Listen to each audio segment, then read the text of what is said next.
Assalamualaikum Bu. Waalaikumsalam, ada apa? Kenalkan, nama saya R dari kelas 12 IPA. Oh, ya, apakah kamu kesini atas kemauanmu sendiri? Saya kesini atas keinginan saya sendiri Bu. Apakah kamu sudah pernah memperoleh konseling? Belum pernah Bu. Kalau begitu, ibu akan menjelaskan sedikit tentang apa itu konseling.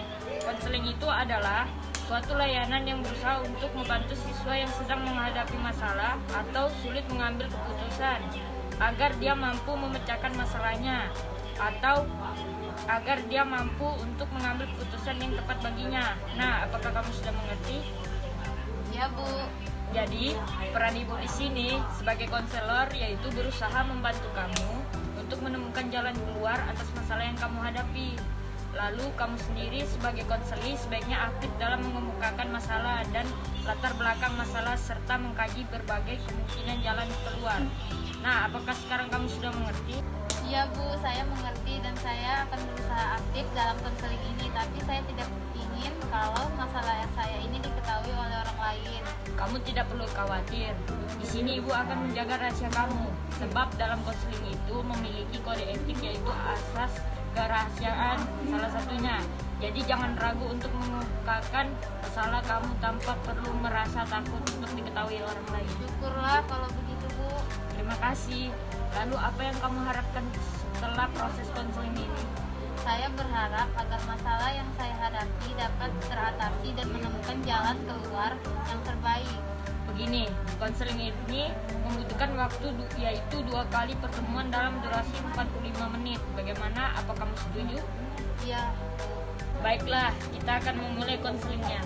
Coba ceritakan pada ibu masalah apa yang sedang kamu alami sekarang. Begini Bu, saya merasa ragu apakah saya bisa melanjutkan studi ke PTN jurusan Teknik Elektro. Kalau boleh ibu tahu, apa yang menyebabkan kamu bersikap demikian? Begini Bu, Teruskan R.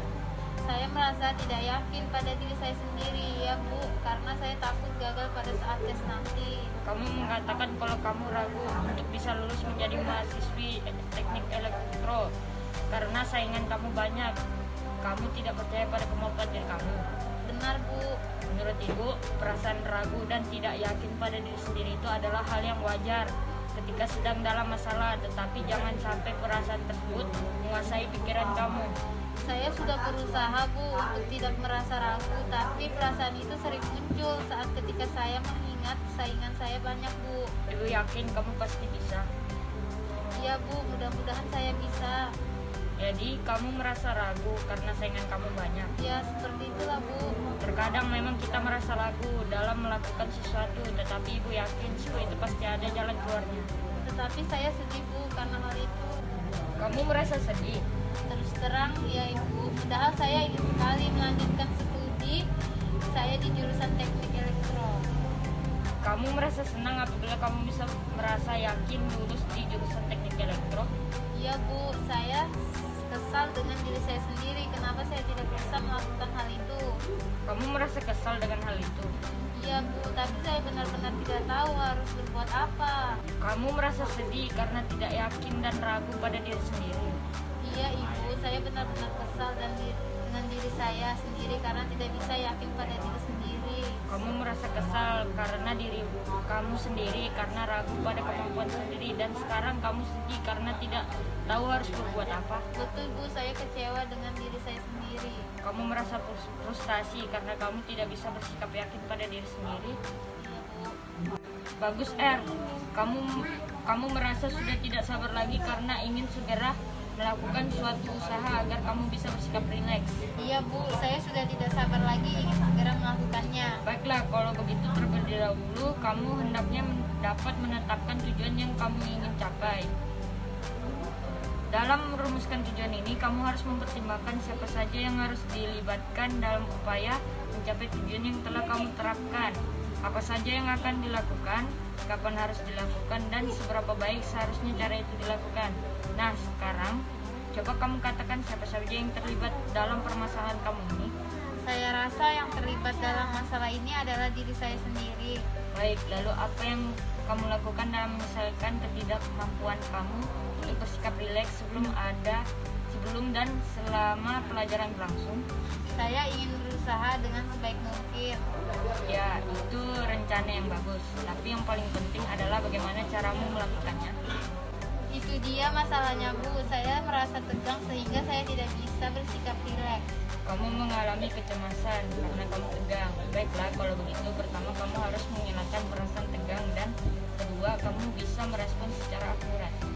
Untuk menghilangkan rasa tegang mungkin dapat saya lakukan, tapi bagaimana caranya bisa merespon secara akurat? Kamu dapat merespon secara akurat jika kamu dapat memahami apa yang dikemukakan oleh orang lain dan kamu dapat mengkomunikasikan pemahaman itu dengan kata atau kalimat yang tegas. Bagaimana? Kamu sudah mengerti? Iya, Bu. Di samping itu, dalam kondisi yang bagaimana kamu dapat mengkomunikasikan kata atau kalimat yang tegas? Saya akan mencoba pada saat pelajaran sedang berlangsung. Bagus, R. Kamu juga harus menetapkan standarnya, yaitu banyaknya respon yang kamu kemukakan, misalnya 3 atau 4 kali. Iya, Ibu. Saya akan coba untuk dapat melakukan 3 kali saat menerima mata pelajaran di kelas. Bagus sekali. Nah, sekarang coba kamu rumuskan apa tujuan yang ingin kamu capai setelah konseling ini. Baik, Bu. Masalah saya yaitu saya merasa cemas saat sebelum dan saat pelajaran berlangsung. Jadi saat mata pelajaran berlangsung, saya akan berusaha untuk bersikap rileks dan melakukan respon secara akurat sebanyak 3 kali. Bagus sekali. Kamu telah merumuskan tujuan untuk mengatasi masalah kamu sendiri. Iya, Bu. Rupanya waktu kita sudah hampir habis. Baik, Bu. Terima kasih. Kalau kamu tidak keberatan, kita bisa bertemu lagi di sini pada hari dan jam yang sama untuk membicarakan pengalaman kamu. Baiklah, kalau begitu boleh saya pamit pulang. Untuk pertemuan kita cukup sampai di sini. Selamat siang.